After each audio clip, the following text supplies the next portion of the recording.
session is focused on digital social care records, and we're looking at some of the advanced features. So great to have you kind of join us and look at this part. So just as we normally do at the start of a meeting, just to let you know, we always aim for our sessions to be really interactive. So, whenever, if you've got a question at any point, feel free to just pop your hand up, put something in the chat, and we'll pick them up as we go along.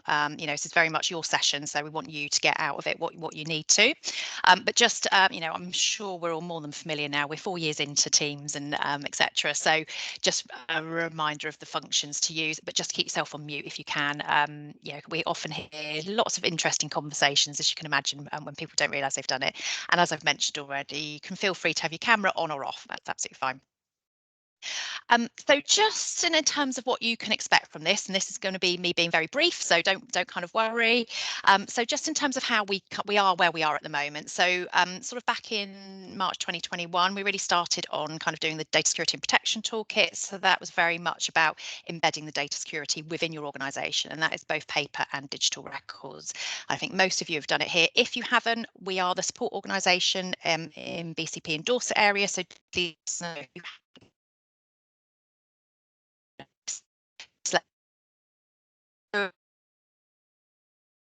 through NHS, so that's free at point of delivery for you guys. This is, as we know, are going to be coming up to our last year of funding for it, so we'd really encourage you, if you haven't done that already, to get on board with it. So that was kind of around laying the foundation stones of that, kind of making sure your organisation is prepped and ready to receive and share information with other organisations. Then what came along next was looking at the digital social care records, so the adoption of those into services. Now, this area had quite a high adoption rate, but with Alex's help and the funding that's become available, we're up to, Alex will correct me if I'm wrong, it's somewhere around the 80% mark, which is what they're aiming for, I think, at the end of next year. So yeah, perfect. Thank you, Alex. We are at the 80% mark. Yeah. Lovely. There we go. So, but that doesn't mean that if you haven't adopted them already, you're still kind of thinking about it, there is a last chance sort of funding available for this year. I think the campaign's going to start on that. I think it's the Times ticking campaign or something. So again, if you're sat here thinking I'm on the edge about whether, sitting on the fence, whether I need to adopt digital records or not, this sort of thing will help you to decide. And also remember, there's that funding available as well. And that's Alex. So I've got his details in the last slide if you want to get in contact with him. So we've done those kind of couple of bits. That's what we've been working on for a couple of years around that data security, getting providers on board with digital records. And now we get to the shiny good bits. So what we're looking at today is two things: so the relatives portal and GP Connect. So we are really fortunate. So we've got Hannah's going to talk to us about relatives portal, and she works at Drumconnor Care Homes, so we'll introduce her a little bit later on, so we're very grateful for that. But first of all, we're going to talk about GP Connect. So I'm going to go over to somebody else. Alex, is there anything you wanted me to share or you to share at that point that I've missed? No, I think you gave a pretty good overview of what we've done so far. Funding is still available. If I'm suspecting most people on this call are already digital. I see a lot of familiar faces. I see faces of people we helped introduce the DSCRs and help them with funding. But if you know of any colleagues, if you come across conversations with people who are still skeptical about it, please do get in touch. There's a growing evidence base that these systems are providing a series of efficiencies. It's going to be the last year of funding available, so you might as well make use of it now while the support is there. My personal estimation is that at some stages will become mandatory, and then those who haven't done it will be, trying to catch up, and the support won't be available. But then again, that's my personal estimation of the direction of travel. Thank you. Lovely. Thank you, Alex. Okay, so just moving on now. So GP Connect, so we're going to talk about that first of all. And John Fay, I hope that's pronounced correctly, John, has very kindly joined us. We had a bit of an emergency yesterday in that a provider had an emergency situation who was going to join us this morning. So John has very kindly stepped in from Person-Centred Software, or PCS, some of you might know. I just need to obviously let you know that GP Connect is coming to all DSCR, so those digital social care record systems that are on the assured supplier list. So just need to make that clear, but John has very kindly stepped into the breach. So having not seen John before, that was my impression of him, the little cartoon picture on the slide there, as a knight in shining armour. So I hope that does you justice, John. I'm not sure now I've seen you. I think it's an insult. As long as you were not implying I was the horse, I'm happy. Yeah, we'll go with that. All right. So am I okay to hand over to you, John, and I'll share the slides for you? Yes, absolutely. Lovely. Hi, everyone. Okay, thank you. How are we doing? My name is John, of course. Thanks for the lovely introduction, Mel. And yes, obviously just here to talk to you about the benefits of GP Connect today. Something that personally I see a huge lot of value in. Bit of background information: before I became an engagement manager at PCS, I worked in the care industry for a number of years. I started off as a carer, moved up to deputy management, and then a sales position within a care home. So I have a bit of a scope around things. So appreciate the frustrations of me constantly sitting on the phone to GP surgeries, asking for GP records of residents that were moving in 30 minutes time, trying to put together a care plan. Very frustrating. And the good news is that GP Connect is something that is built into a DSCR system that can help alleviate that. So we'll take it to the next slide, please, Mel.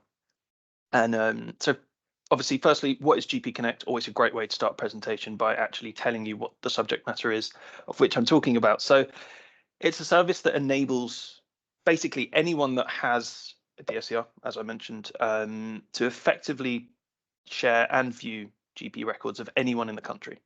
Now, I know that sounds a bit sort of big, I think, but there is reasons in place as to people have to sign certain agreements to say that we will only look up GP records of people that are within our care.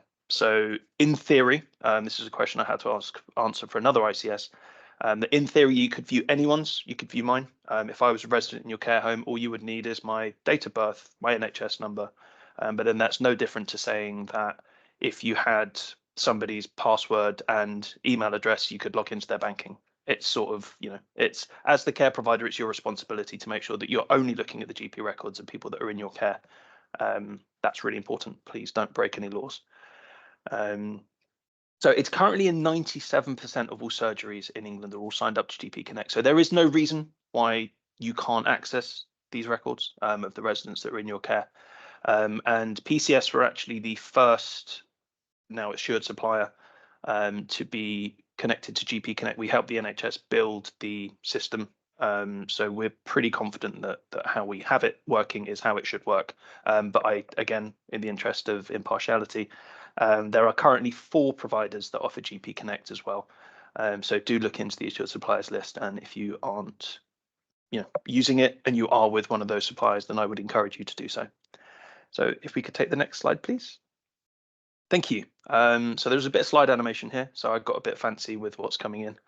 Not too fancy though, no one's doing any cartwheels when it's coming in. So the type of information that's available through the GP Connect system, obviously this is probably the most important things that you care about. So encounters, so hospital visits, anytime it's logged onto their GP record, active problems and issues, allergies, adverse reactions, repeat medication, if you need to know that somebody's on anything from historical, even if they had a history of antidepressants or antipsychotics that you weren't necessarily aware of because they've stopped using them over the last few years, then that record it goes all the way back.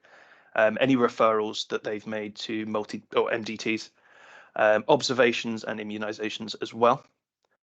So it is a real full system. I will show you, there is a screenshot, a couple of slides on, which will show you what it looks like. So there is a clinical and a non-clinical view to GP as well. So your carers will have a different view to that of your clinicians. So it will make it slightly easier to sort of not overstimulate people with information. Essentially speaking, people are seeing what is relevant to them. So leading the way, obviously, this is a bit of information about us and how we work with GP Connect. So we are in 961 locations around the country, which is just under 42,500 beds covered by GP Connect. So this is a number that, we're in about 4,500 care homes. So this doesn't represent a big percentage. This is something that not a lot of people are aware that their system can use, or system can do rather. All DSCRs, perhaps the first step into then moving on, exactly what this presentation is about, is utilizing your digital social care record to say, actually, yes, it's great for recording care notes and it's great for accountability, but actually, what can I do with it? How can I take this forward? How can we progress? What more can we do? And GP Connect, for us, it's free. We don't charge currently for using GP Connect. So it is something that all you would need to do is give us a call and we can get you set up on it within a matter of days. The hold up is when we request a certain code from the NHS to basically attribute to the care home that's requesting it. And then once it's up and running, it's all good to go. So far, over 150,000 GP records have been accessed by the people that use our service. So in 961 locations, obviously you can see how frequently they are using it, how many people they're accessing for. It's available everywhere. I know it's not relevant because everyone here is pretty much in Dorset. But the good news is if you do have care homes in other locations, then they can access it too. But there are only 13 of you in Dorset using it. So not to be a grass, but yeah, it's be good to see some more people using it actually. And then the last bit is just what's needed to access it. So yes, as I mentioned, the data sharing agreement. So just confirming that the people that you're accessing the records of are actually in your care, because yeah, it would be ridiculous otherwise.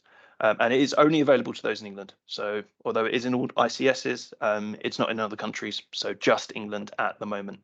So just on the next slide, a bit of an idea of what it looks like.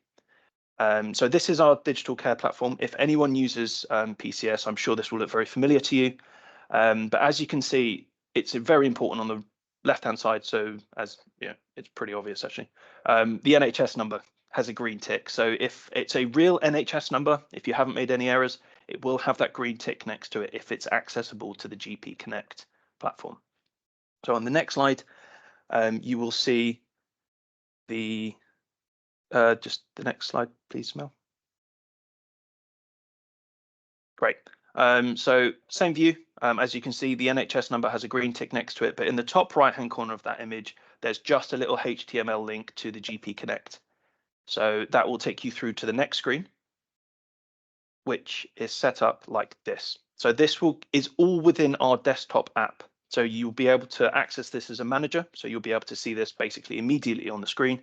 And then you'll have the summary. And then, for instance, the last 3 encounters. These are obviously all fake residents. There's no populated previous visits. I'm obviously not allowed to show you that of real residents.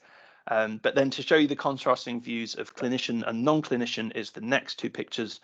So coming up next, you have the non-clinician view, which will just give the summary, the allergies, the medication, and the immunization.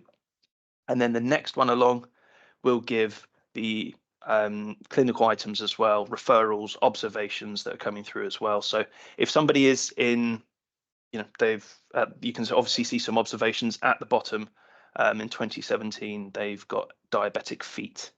Not quite sure why that was used as an example. Not a great thing to think about, but that is all there. It's all accessible from the same platform that you would store a care note or you'd make a referral to yourself. It can go back the other way to the GP as well. So coming up on the next slide is just any other information. So obviously this is an NHS initiative. So it's not like, as Mel said, it's not just PCS that offer this service. So when these slides go out, there are some useful links there to the NHS talking about GP Connect, a bit more info from us, and then our case studies, and then the contact details of myself. If you have any other questions, do feel free to get in touch. And then finally on the last slide is just a bit of, a quote from the case study, is the benefit really, and being able to access that real-time information as well as the historic care for the residents coming in. If you've ever experienced a discharge that's supposed to arrive at 3 p.m. that in fact turns up at 11:30 p.m. GP Connect can still be accessed at midnight, 2 a.m., 4 a.m. It doesn't matter. So it's not you have to only admit a resident during GP hours. Actually, that can be done outside of that window as well. And that is it.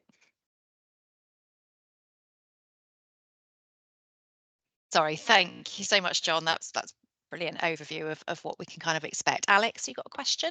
Not so much a question. I want to thank John for coming in and doing this presentation for us. I also want to thank him for being system agnostic as much as he can be and impartial. So thank you for this, because I want to make this very, very clear. We're promoting the feature, not the particular company that John is working for. The same feature should be accessible, or will become accessible to every assured supplier. If you happen to be one of John's clients, then the screenshots will seem a bit more familiar. You're like, oh yeah, I've seen this somewhere. If you're not working with John, you can contact your DSCR supplier as long as you're on the assured supplier list, and can find out how to get on GP Connect, because it seems that the benefit of being able to access information at the press of a button and not needing spending 30 or 45 minutes to get a hold of somebody to speak to at a GP surgery can be invaluable. So thank you for keeping it impartial, John. This is being recorded, and I needed to stress that it's a level playing field for all DSCR assured suppliers. Thank you. Thank you. Thank you, Alex. I can see we've been joined by Charlene. So I wonder, thanks for joining us, Charlene. I know you've been fighting fire a little bit recently. So Charlene is one of users who's using GP Connect. So Charlene, can you just give us an overview of how it's kind of working in your home, or give us a bit of background, because you're at Avonlea Lodge, aren't you? Perhaps you can tell us a little bit about how you've been using it. Right.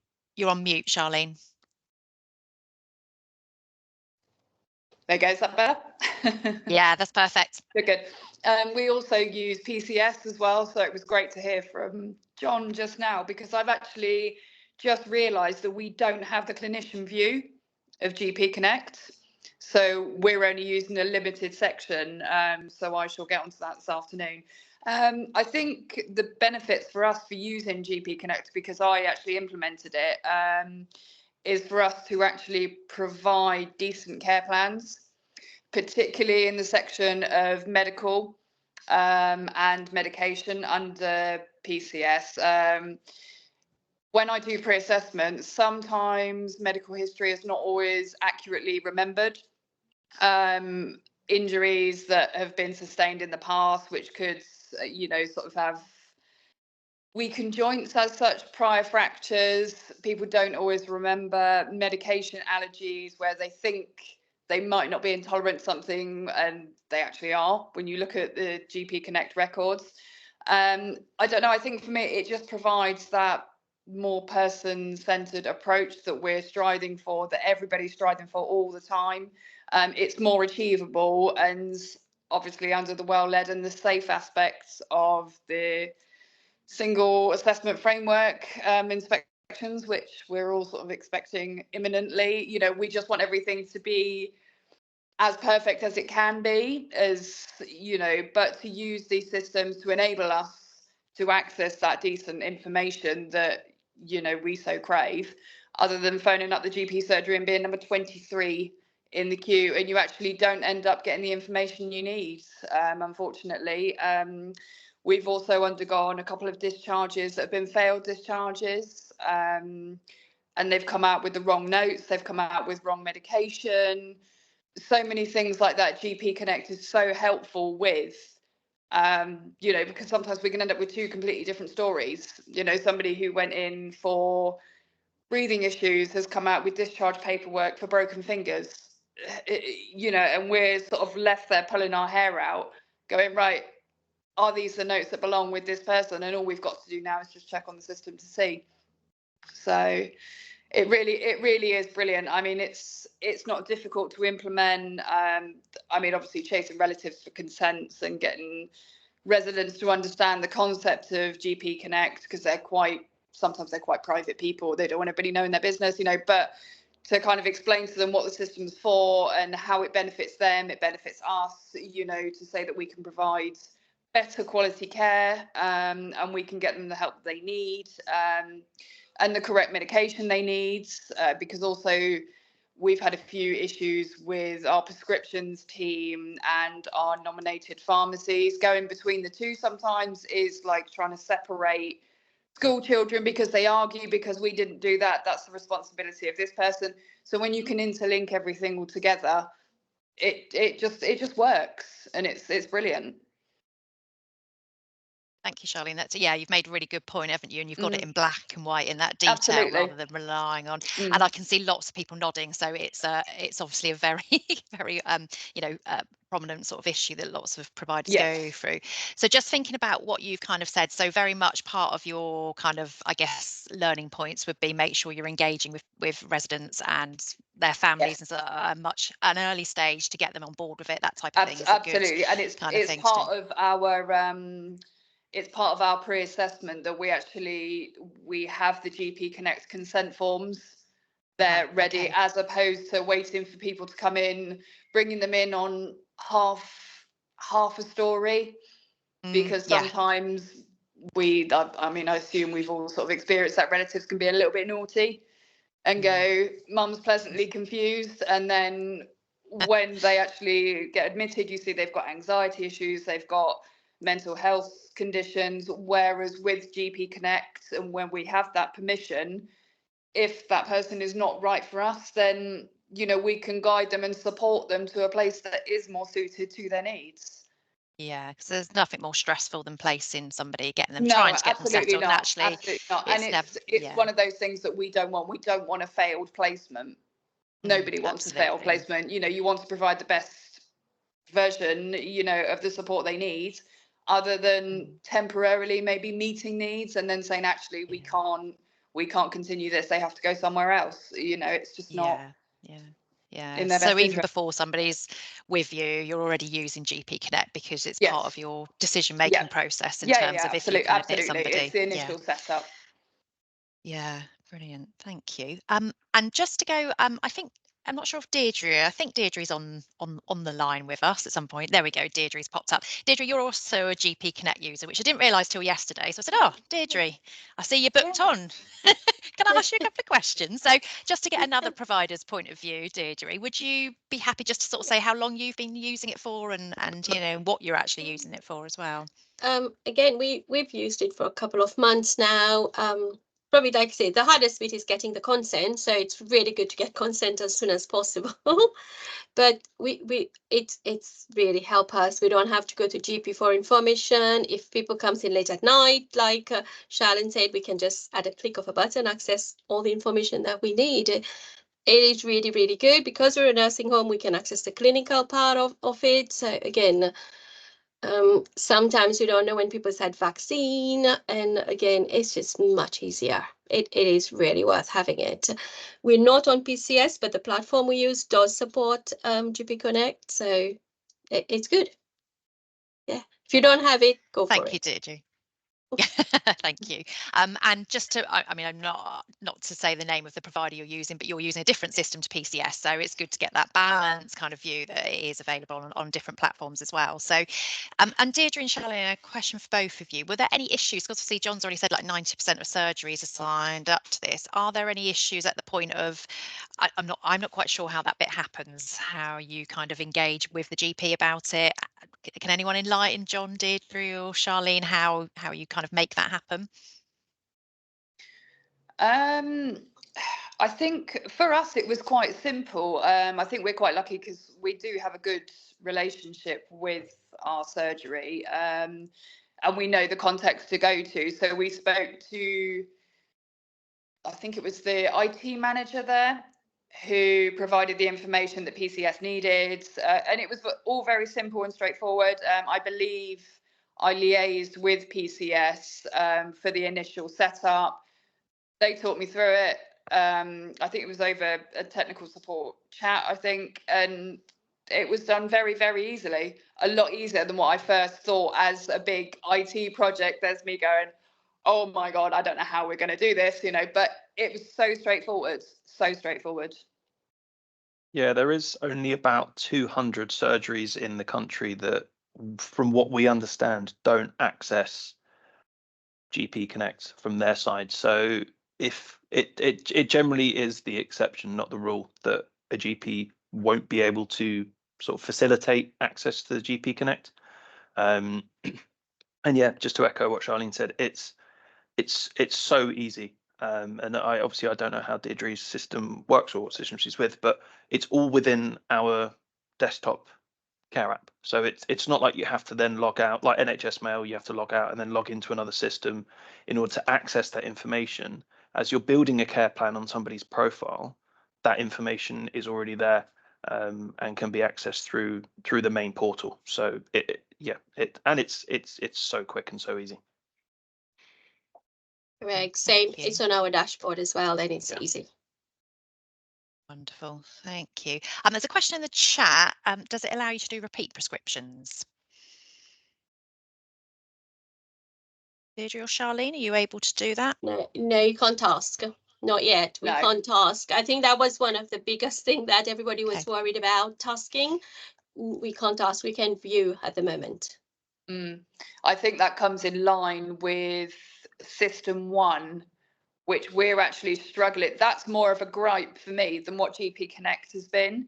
Trying to get System 1 to get EMR, nobody seems to know anything in the surgery, but GP Connect, they know everything about, but that's kind of where we're at the moment. But that is the next big IT project. Yeah, absolutely. Okay, yeah, so that's so what you can use NHS Mail for your proxy ordering and that type of thing. So that's a separate issue, but wouldn't it be lovely to have it under one platform? And I guess some of the things that might be helpful would be if we could liaise with NHS Dorset to find out who the lead within each PCN might be for kind of, getting GP Connect set up, that type of thing as well. Alex, comment or question? Yep, it's on the subject of integrations, and I thought since we have John on the call, you're probably going to become aware if GP Connect will increase its functionality in terms of ordering repeat prescriptions, etc., etc. So have you picked up anything in terms of these conversations? Is this something that might come up later on? As far as I'm aware, repeat prescriptions generally within our customers are managed through our EMR system, or an EMR system. It could be any EMR system, of course, trying to remain agnostic. But yeah, so obviously with an EMR plugin that will build straight into a dashboard, you'll be able to order repeat prescriptions through the pharmacy through the EMR function. Electronic MAR charts for anyone that doesn't quite understand what EMR is. But I haven't heard anything about ordering repeat prescriptions through GP Connect yet, but I can ask around and I can feed it back to you, Alex. And if you wanted to pass that out and assimilate that afterwards, obviously feel free. That'd be brilliant. Thank you. Thank you very much, John. Pleasure. Thank you. Are there any other questions for John, Deirdre or Charlene? Not at this time. So I think the key kind of things here are, as John sort of said, so I can't recall, there's around 20 assured suppliers. John's mentioned that 4 of them are already on GP Connect. When they signed up to the assured suppliers list, there's supposed to be a certain amount of time frame when they have to engage with GP Connect, I think. Do you know the date, John? Yes, so there are currently 27 assured suppliers. That is, every time it rains, I think another one pops up. They're a bit like gremlins. And it's yes, and there was a deadline for the end of March that's since been extended for the 14 areas of compliancy. So far as I'm aware, the 4 that are currently compliant with GP Connect are ourselves, Nourish, Pass, and I think Birdie, but please don't hold me to that. So do check out any of the providers, and definitely something, if you are looking into a DICR system, it should be something that you mention, because if you're not in that 80% within Dorset, and it is something you're still using paper-based records, GP Connect is something I feel really strongly about. So I'm very passionate about saying that any supplier that you speak to, please do take them to task over it, because it's so important. Thank you. So it seems the key bits here are go to your supplier, see if they've got GP Connect enabled or what the timeline is to do, and then get a little bit more involved with them in terms of what training they offer, how to set it up, etc. Is that something you do at your organisation, John? That is there kind of training for GP Connect and that type of thing that you run we for have clients? we have training and support teams that are able to assist with it. So yeah, if you wanted to speak to us about it, obviously we're more than happy to. And if it's not something you already use, get in touch with us. Thank you. Okay, so John's very kindly shared his slides, so we will share those around afterwards, so you've got something to sort of refer to afterwards. And once again, John, just to say thank you very much for stepping in last minute, and as Alex mentioned, kind of remaining as impartial as you possibly can. So it's very much appreciated. Thank you. It's an absolute pleasure. Thank you for having me. Welcome. Thank you.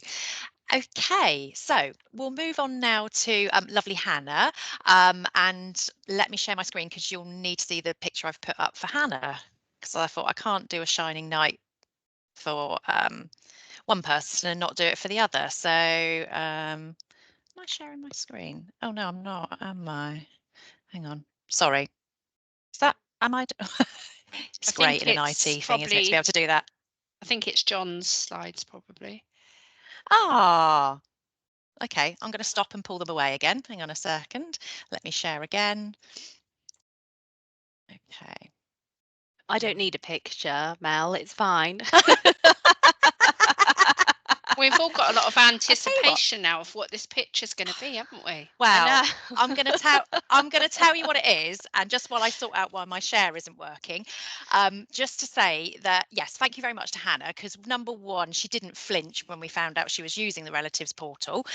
When I said to her, "Oh, any chance you could join in and do a session with us and let other providers know about it?" She just very straight faced said yes. And then I also happened to see her, like Superwoman, not walking. You were running along the beach on Sunday morning. I thought I was smug going for a walk. Emailed Hannah the next day. Did I see you at the beach? She was just casually running a 30k for her training for a marathon. So that put me in my place anyway. So the picture was of Superwoman with short hair, Hannah, I have to say. Yeah. So when I send the slides around, you can all have a look at that later anyway. Wonderful. So I look forward to that. So great. So Hannah manages DrumCon. She's going to tell us a bit about their setting and then how they've kind of introduced the relatives portal. So are you okay to start with that, Hannah? Yep, I am. Lovely. So this is my first time presenting in Teams. Okay. Let's see if this, it says it's loading my presentation at the moment. It's looking good. Yeah, well, I can see it now. Yeah, all good. Oh, thank God for that. It's good, isn't it? Yes, so a bit about us. My name's Hannah. I'm the manager at DrumCon Care Home. So we are registered for 37 residents and we have approximately 65 staff in total. So we were previously using a care planning system which had a friends and family portal function. Unfortunately, the system was not easy to read for staff or other members of the MDT, let alone accessible for residents, friends and family to understand. It then led us to look for a new system to use that was much easier to read. So when we were looking for our new system, a good friends and family portal was very important to us, and it became a must-have for us in terms of choosing a new provider. So when we were looking at activating the family portal, there were concerns that we had. What if our documentation isn't good enough? What if our care plans aren't good enough? What if it identifies any problems within our service? And, you know, these were obviously a concern for us, and we needed to make sure that we were comfortable in being so exposed. Although we did have concerns about using the Friends and Family portal, there were many benefits to consider. We could demonstrate how we were providing an open and honest approach. Family members could be reassured when they look at documentation at their convenience. Positive obviously is something now that's really important when you're having inspections, and it is something that they will ask. So again, it is a big positive for us to have it in place. And the ease of completing care plan reviews with relatives, friends and family over the phone or via Teams. I don't know about you guys, but we've always had problems in getting people to come in to do full care plan reviews with us. And this meant that, you know, if we could share the family, connect with them, it'd be much easier for us to demonstrate how they could look at the system and look at the care plans and things like that. So we ensured that we informed the residents and the families and friends about the change in the care planning system. And we also discussed the benefits of the new system, how the Friends and Family portal will improve the way they navigate around the care plan and the daily notes. This was very important to our relatives who had voiced concerns about the notes that we were using. And it was mainly around our carers' notes and the fact that, you know, there was gaps in documentation and that things weren't being done in a timely manner. So we gave a realistic time frame for the friends and family that would work for staff moving all the information over from one system to the other and ensuring we'd ironed out any glitches or issues with the documentation. it was essential for us to give a realistic time frame so that we could manage the expectations of the relatives. So I would always give a longer time frame so that we can ensure we're able to meet it. So we gave a 3-month time frame from our go live date. So we had a couple of months before then when we were in between using care planning systems. So it was after we were solely using the one care planning system, we then gave 3 months to the relatives and friends and family. So to ensure that the care plans are presentable to share with others, we have had to ensure that all of our staff were able to use the system proficiently. Obviously, if they're not able to use the system and they're not able to document on the system, then it looks like we're not doing anything. Our new system allowed us to put on alerts, which we use as prompts for staff to complete timed care, such as sighting charts and pressure area care, things like that, which wasn't available on our other system. As we were already using an electronic system, transitioning to the new system was so much easier than starting from scratch. But because of the better features and easier ability to document, our care team were really good at adapting and found the system much easier to use, which worked a lot in our favour. We do now include the use of a competency within our induction for care staff, so they can demonstrate that they know how to use the system appropriately. The clinical team had the mammoth task of moving the electronic care planning system from one. So that was trickier due to the volume of work that would need to be done. But behind the scenes, we were obviously assisting the clinical team to transfer the documents and ensure that the information was in place. We wanted to make sure that we were able to lay out our care plans in a way that would be easy to read for relatives, friends, and the family, which did take time to get right. As we knew that the care plans would take a while to get to a good standard, again, we did tell them that there would be a delay and they wouldn't be able to look at them immediately. But because we'd consulted them about it, they were more than happy to wait. So to ensure that our residents, families and friends are able to use and access the system appropriately and understand how to access all the functions, we actually provided training to them as well. So we provided the training in a residents and relatives meeting, and we also did one-to-one training for those who wanted to access the system. So we'd ask them to bring in their laptop or iPad or whatever device they were going to use to look at the care planning system, so we could help them to log in and show them how to navigate around the care planning system. It also made sure that when we discussed the prompts and things like that, they understood what was going on and what was happening. Okay, so this is what our friends and family portal looks like. I'm going to see now whether I can share this with you guys.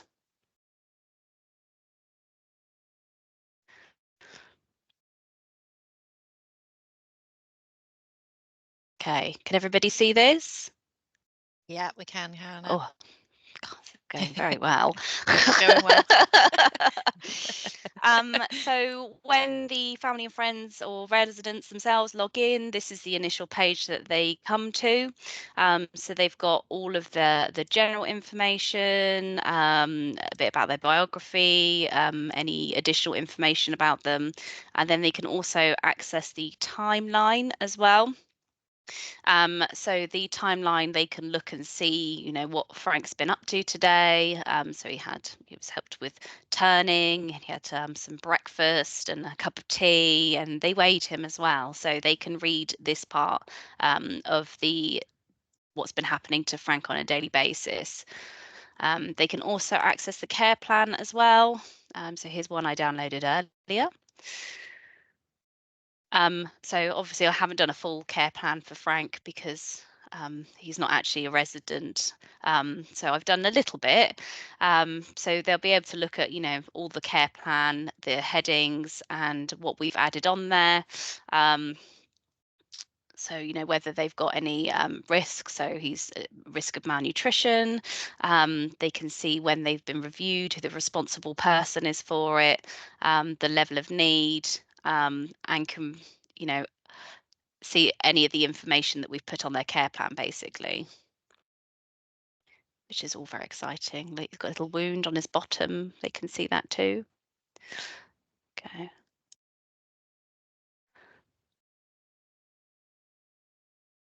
Let's go back to sharing that one.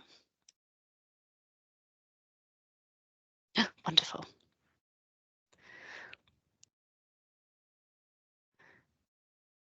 Can you see the presentation again? Am I just sharing my screen? Yeah, we can see the presentation. Not as seamless. Okay. Anyway, good enough for me. So as a result of using the friends and family function, we've had such great feedback from the friends and relatives. They've been found that being able to dip in and out of their loved one's day and to be able to see what they've been up to has been really reassuring for them. You know, we do all have some relatives that are quite highly strung and need reassurance that, you know, that their loved one is okay, and they have been able to log in and see what that person's been doing.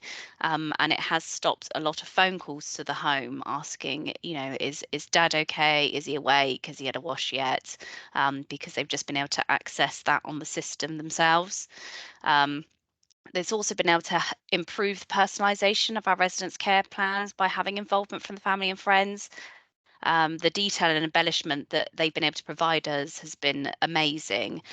We can see such a stark difference between the care plans from those who have had input from the family and friends than those who have not.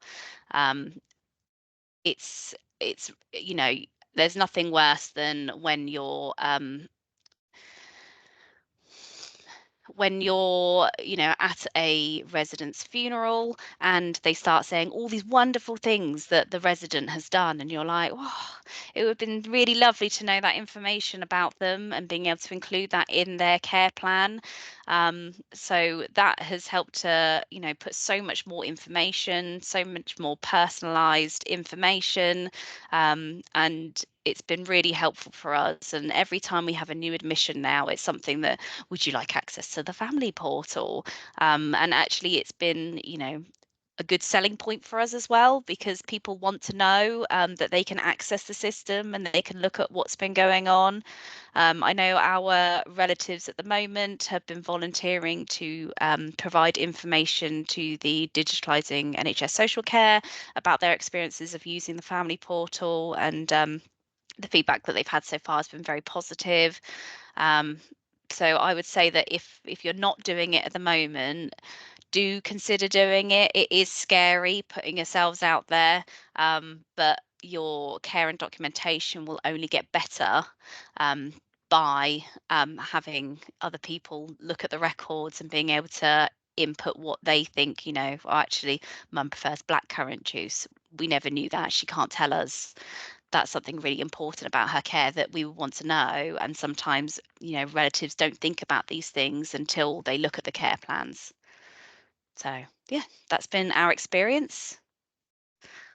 Excellent. Thank you very much, Hannah. Very impressed with the sharing slides and toggling between slides and live demos, and that's really helpful, because I think, you know, we've been hearing a bit about it, and I know some providers have that sort of saying we feel like we're going to open up a can of worms if we start allowing, you know, family and friends in, which is understandable, of course.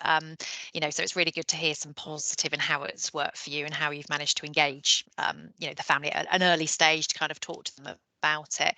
Have you had I mean, you've only had this system 3 months, haven't you? So I'm assuming you haven't had CQC in yet, because I'd be interested on their view of the personalizations of the care No, we haven't plans. yet. As probably everybody in this room knows, they're due any day now. But when they will come, you know, it's been a few years, you know. It's kind of always there hanging. Yeah, absolutely. But I would love to see their kind of, you know, point of view on that. I think that would certainly be a positive, wouldn't it? Showing that more sort of collaboration and so on. Brilliant. Does anyone have any questions for Hannah? Is anybody? Okay, go on. Thank you, Hannah. That was really helpful. And I think probably everybody here can see the benefits and why it would really enhance all that rich information that you described about a person that makes the care, you know, much more personalised. But I was just wondering, did you have any family members or family or relatives that had a negative reaction? And if so, how did you kind of win them round? You know, was it a case of just explaining why you were doing it. I just wondered I'm just wondering if there's a bit of a generational thing with older relatives not being so comfortable with technology. Yeah, so we have had some of our older relatives have said, no, we don't want anything to do with it. We don't want access to it. And, you know, again, with the one-to-one sessions that we were providing for the relatives, it did help to win a few of them round into actually they can look at it. It is easy to look at. I think a lot of them were put off by our previous system because it was so difficult to read. But I keep bringing it up at the relatives meeting, like, oh, anyone else, because it has been really good for us. And if people don't want it, again, that's fine. It's but for you can really do see a difference between the care plans where the relatives have access and have been actively involved and looking at them and providing us with information to put in, and for those who have not had as much input. You know, there is such a difference. And equally as helpful for people who don't live near, you know, families are quite, you know, disparate these days, aren't they? They can be all over the place. So being able to have that level of detail must be very reassuring. I know we've, I can't remember the conversation, but it's around sort of people who might only visit their family member at Christmas because they live quite far away, for example, and they sometimes quite shocked by how the decline in them and perhaps weight loss and that type of thing. So having access to that sort of information, they would be able to understand and see that it's not a dramatic decline, perhaps, and just natural kind of process and so on. So I think it does really help those who are, you know, not so local. Jeanette,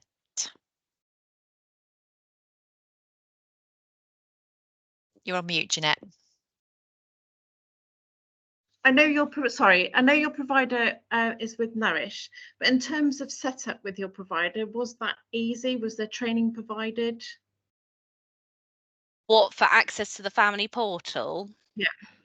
It's literally, you just need their email address, a mobile phone number, and then you click a button and it sends them an email plus a code to their mobile phone, and they can literally just then access the system. It's as easy as that. It is really, there's no hoops to jump through, you know, it is really easy. And I guess you having that time frame, it's almost kind of getting your house in order, isn't it? Making sure that there's that kind of transition period. Absolutely. I've always found that with my relatives in particular, we do have a group of them who are, you know, who are a bit more highly strung. We love them, but they are a bit more highly strung. And, you know, by giving them time frames and keeping them updated with how we were getting on, that really reassured them, because the system we had before did not reassure them at all, because it was so difficult to access everything and to look at the notes and things like that. Whereas with this system that we're currently using, it was much easier for them, and, you know, laying out the expectations as well, giving a good time frame of when that will be implemented and offering training sessions and that type of thing really did help us to get the relatives on side with how it would work. Thank you.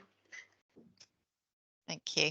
And just a couple of things you're saying. So they've only got view details. I assume they can't edit anything, Hannah. No, they aren't able to edit. I see in the chat, so family members who disagree with what you've put on the care plan. So we have had some people who've wanted us to add information, and we've given our email addresses so they can email any content they want us adding or changing. If they were to disagree with what's written in the care plan, we would invite them in to have a discussion about what they disagree with, because actually it might be that the relatives themselves aren't realistic with mum's care, and actually what she actually needs, and sometimes that requires a face-to-face discussion, to make sure that they really do understand the needs of their loved ones. Thank you. So yeah, really helpful. Any other questions for Hannah? Is anybody else using the relatives portal, or whatever it may be called on whatever system you're using? Charlene, you are as well. Charlene, do you want to share any experience? We don't actually. Well, we use PCS, and that's automatic. It's got the relatives gateway on it. And again, the same thing. You know, we ask them if they want access. We explain how it works at point of pre-assessment. And again, as explained, it's quite a good selling point to know that it's easy to access. We are in the we're sort of sitting on the fence at the moment with a more person-centered approach about involving the families within the care planning. So we're just sort of holding back. We've got an action plan in place as to how we're going to approach our relatives to actively join in really with the care planning that we do. You know, from when I see things on the CQC website, you know, when they look at I statements, this is what I'm kind of reviewing at the moment. They love an I statement, don't they? You know, as opposed to it looking like it's being done for them. So yeah, that's kind of how we're going to approach our relatives, I think, to see if they want to actively give us that information, as opposed to us finding out, you know, they've lived a wonderful life and we only find out at their end of days, unfortunately. So it would just be nice to maybe improve their quality of life and maybe provide bespoke activities around past things they used to do to provide that one-to-one stimulation they need, you know. So yeah, we are going to go for that. Yeah, brilliant. Yeah, it's interesting, isn't it? It's sort of you come up with basically just want family to engage and to be up to kind of speed, but it just goes on from there, like you're saying. It's then going to impact activities and so on. So it starts to open up a whole new world, isn't it? So what's PCS? Yeah, so PCS in this case is person-centered software. So they that's one of the assured suppliers. So you need to speak to your suppliers as long as they're on the assured list. Speak to them, one, about GP Connect, and two, what kind of access or details or whatever they call it, if it's a portal, gateway, chat with them individually about what they're able to offer.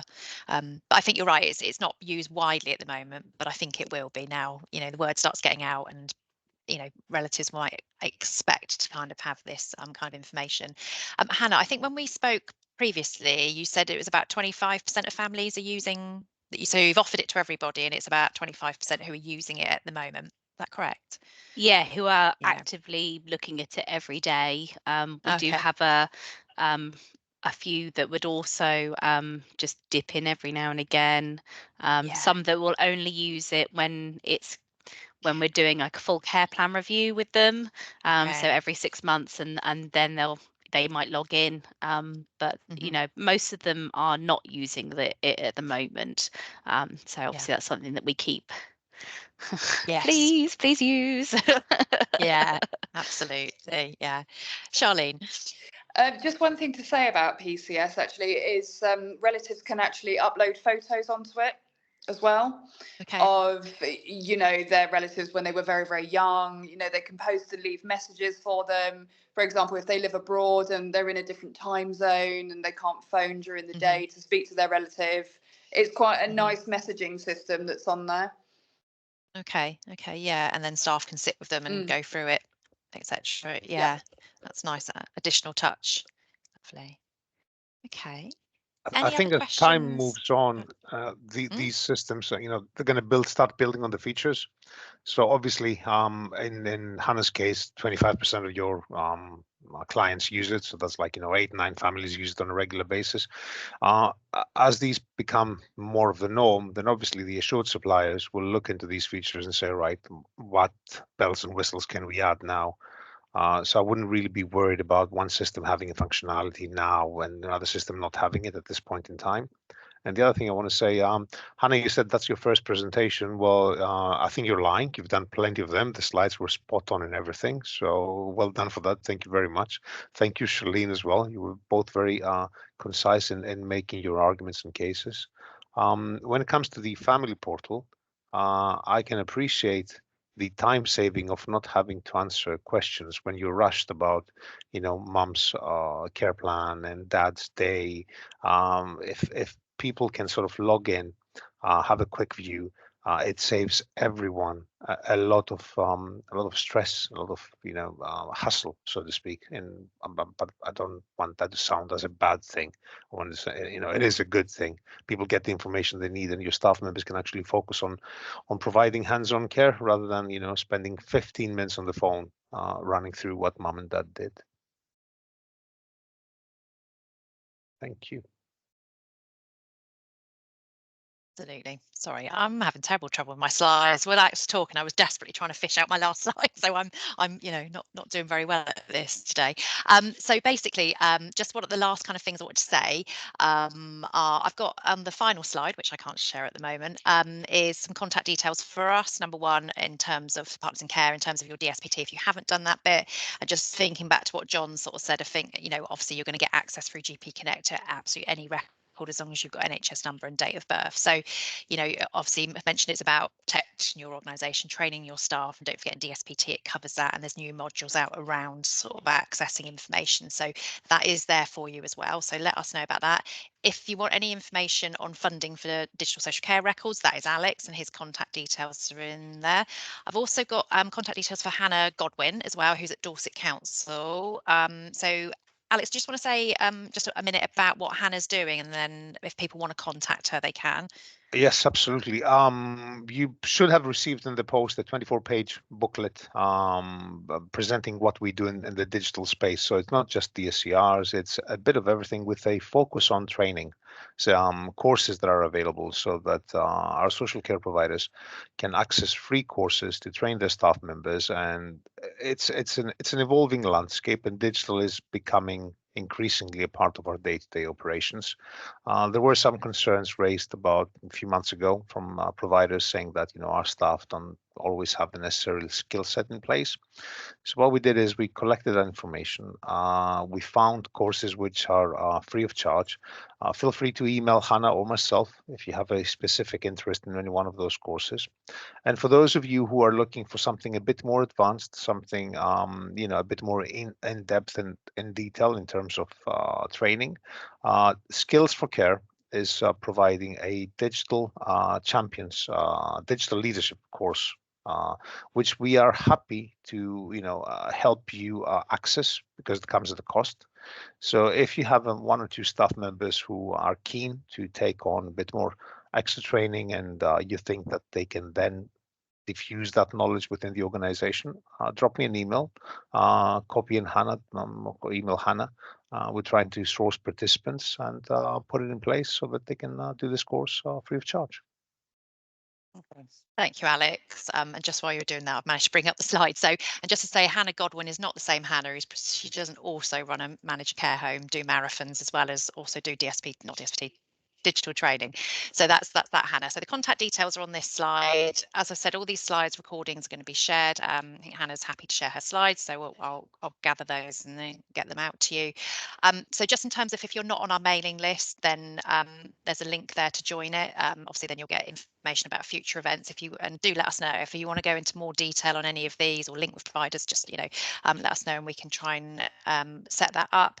There is also a WhatsApp group as well for Dorset providers. That is only for providers. So if there's a link there, you can submit your details, or you can just email us with that. Just really helpful to have some informal support on anything, not just the digital systems we're talking about today. But I think the last one, has anyone got a medication trolley or that type of thing? I need a spare one for some training. Can be anything on there. So just encourage you to kind of take part in that if that would be helpful. So I will stop sharing my slides now and just go back to the main screen, just to ask if there's any final questions. Hey, lovely. Right, just really to say thank you ever so much to Hannah, Charlene, Deirdre, and John, who was obviously with us earlier. I hope you found it useful, and we'll send out the information, and watch this space for further things coming out. Lovely to see you all. Take care. Thank you all very much. Everyone. Thank Thank you. you. Bye. Bye.